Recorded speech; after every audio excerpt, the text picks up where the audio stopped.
এমন কোনো একটাই সিনেমা করব যেটা ব্লকবাস্টার হবে।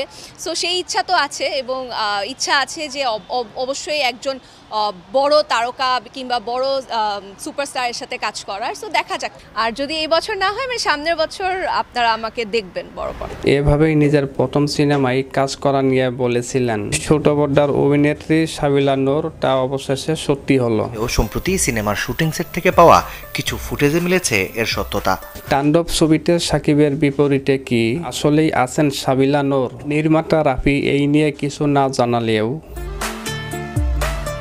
জানা গেছে তাণ্ডব ছবিতে শাকিব খানের সাথে সাবিলা নূরের দুটি গান থাকবে।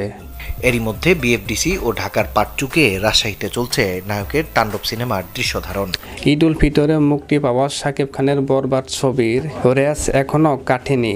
এরই মধ্যে বিএফডিসি ও ঢাকার পাটচুকে রাজশাহীতে চলছে নায়কের তাণ্ডব সিনেমার দৃশ্যধারণ। শীঘ্রই নির্মাতা সহ পুরো টিম যাবে ভারতে।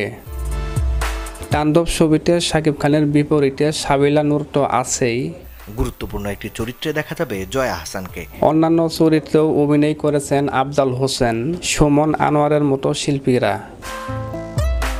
সো গ্যাস, এই তাণ্ডব সিনেমাটি নিয়ে আপনারা কতটুকু এক্সাইটেড এখনই কমেন্ট বক্সে জানিয়ে দিন। আর আমার চ্যানেলে নতুন দর্শক হয়ে থাকলে এখনই চ্যানেলটি সাবস্ক্রাইব করে রাখুন পরবর্তী এইরকম আরও নতুন ভিডিও আপডেট পাওয়ার জন্য।